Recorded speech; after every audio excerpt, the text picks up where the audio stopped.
They speak henceforth to no man in this name. Okay, wait a minute. You know what's crazy about that? In 1983, I'm looking up notes. In 1983, J.M. Powell gets up after the Centerville speech and he says, I don't know why we're all upset at Rubel. And then J.M. Powell says, I thought we were all saying this. I thought we had all been saying this stuff. Here's a note in some of his notes, Brother Powell, J.M. Powell, and it says, J.M. Powell and I corresponded as long as his health permitted him to write. I wrote to him to ask him about his brother-in-law, B.C. Goodpasture.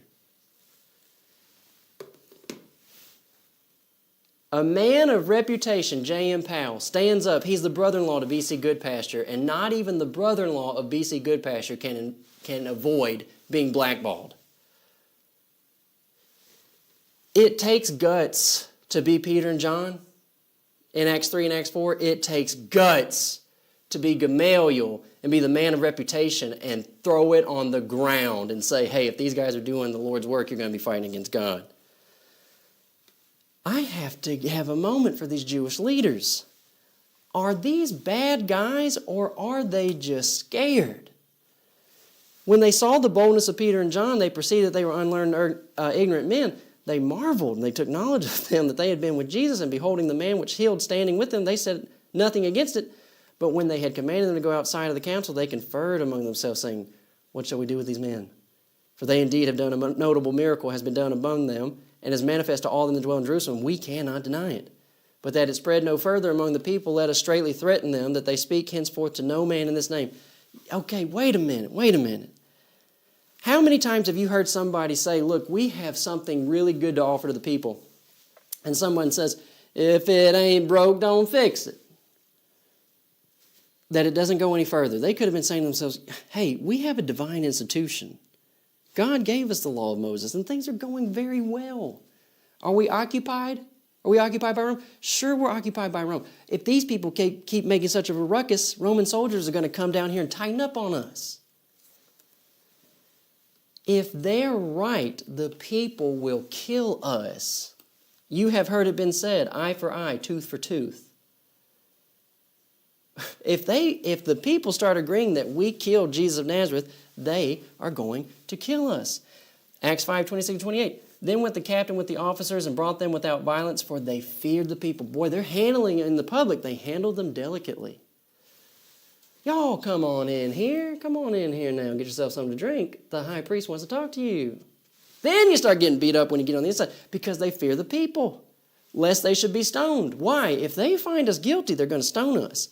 And when they brought them, they set them before the council. The high priest said, did we not straitly command you that you should not teach in this name? And behold, you have filled Jerusalem with your doctrine and intend to bring this man's blood upon us. And I got to say it to young men. You're going to come upon a time where you're trying to do the right thing.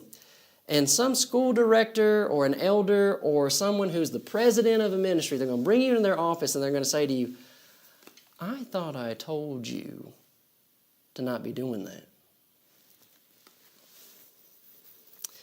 When my dad was a student at the Memphis School of Preaching, he was a student, but he was also preaching with the Coral Lake congregation somewhere around that area.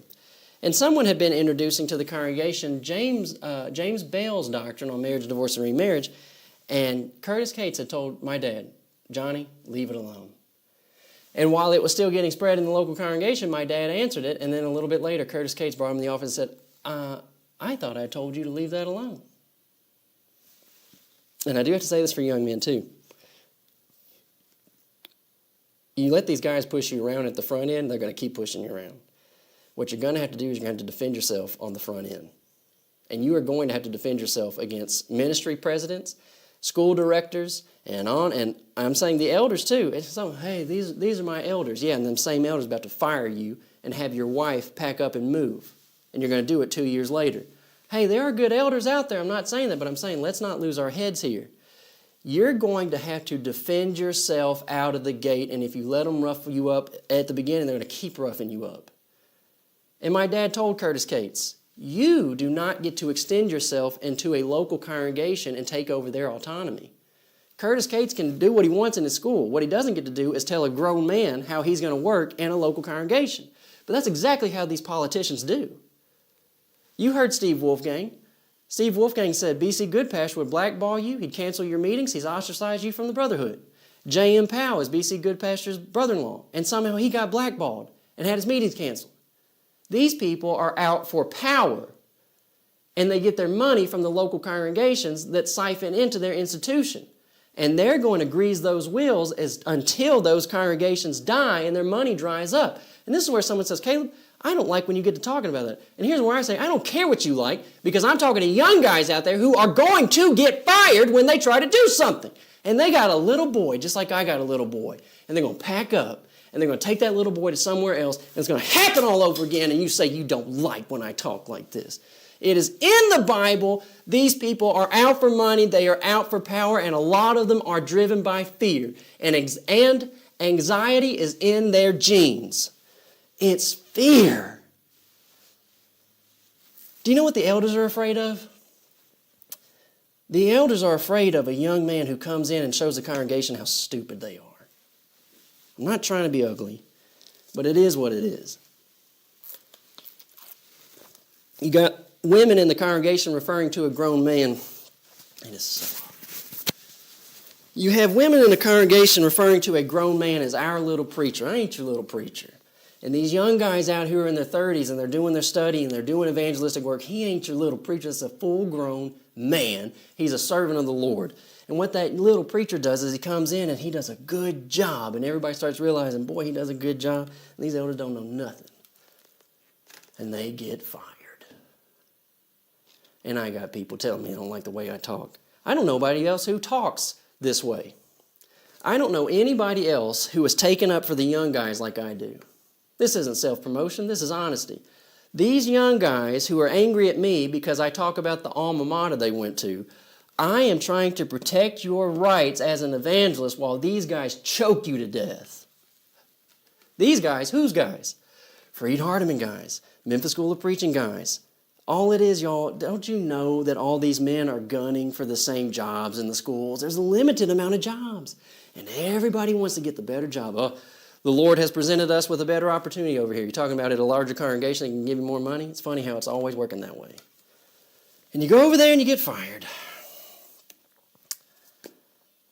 Their collective conscience is working. And that's what you want. We are his witnesses, and so is the Holy Ghost. When they heard that, they were cut to their heart. Yes, it then manifested to take counsel to slay them, but their heart is feeling it. And I think, just like y'all, you say, Caleb, do you not think that there's anybody good in the schools? Of course I do. But are they willing to do what J.M. Powell did? Stand up and say, I don't know why y'all are upset. And right now, I don't know why someone doesn't stand up and say, I don't know why y'all are upset, like y'all didn't all put out What a Fellowship in 1992, Collierville Lectures. I don't know what y'all are upset about at Caleb and Johnny. Y'all's writing's in the book. Do you know that in Acts chapter 5, Gamaliel did what Paul did not do? He stopped a murder. They were ready to slay those people. They took counsel. Okay, we have put them in jail. We gave them their warning. They're not going to hear it. We are going to kill them before the people can kill us. And then Gamaliel stood up and he said, take heed. But in Acts chapter 7, 58 through Acts chapter 1, cast him out of the city and stoned him. And the witnesses laid down their clothes at a young man's feet whose name was Saul. Give Gamaliel some credit, man.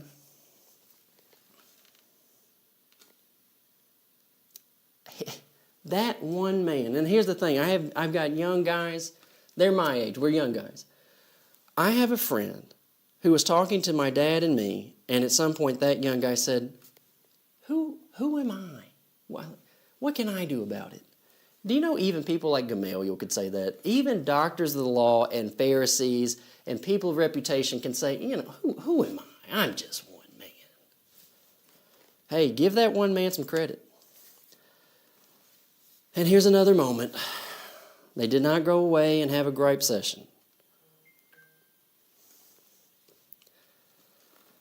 They did not go away and have a gripe session. They went away and they prayed for these people.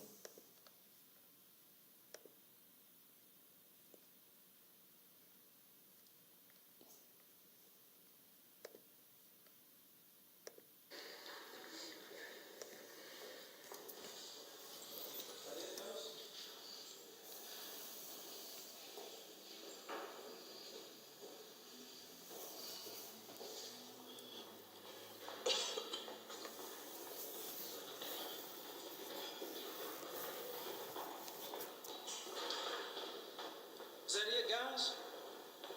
Now can we go on television?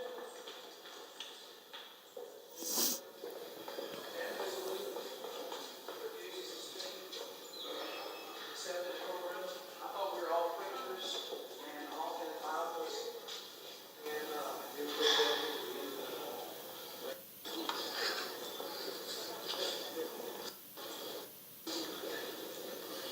What this is,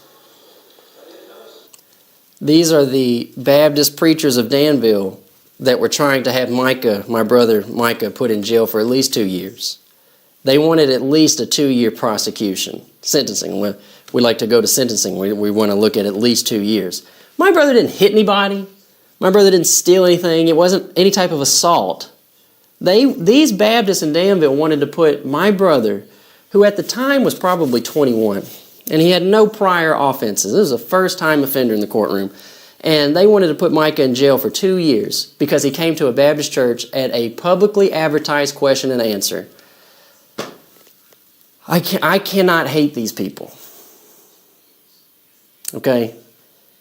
Daniel Lackey was on the front end of that march.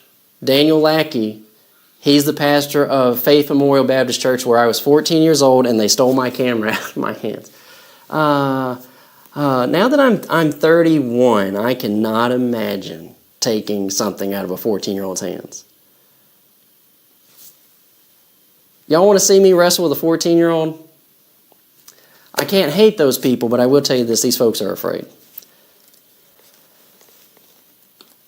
They are afraid that all of their membership will find out that they don't really know that much Bible, and they are afraid that the great big buildings that they inhabit, because people love their cathedrals, they are afraid that the cathedrals will go away. They were afraid that their meeting invitations will dry up, and just lavish salaries. I cannot hate these people. And like I said, I have to grow, okay? I have to grow as much as everybody else has to grow. But here's my thing. Yes, I would have in the past, I would have griped about different Baptist individuals that I would have had interactions with. Does that mean I was wrong in the stuff that I was teaching? No. But I read my Bible and I see the way that the apostles respond to their mistreatment, and I just have to say, I can't be hating these folk.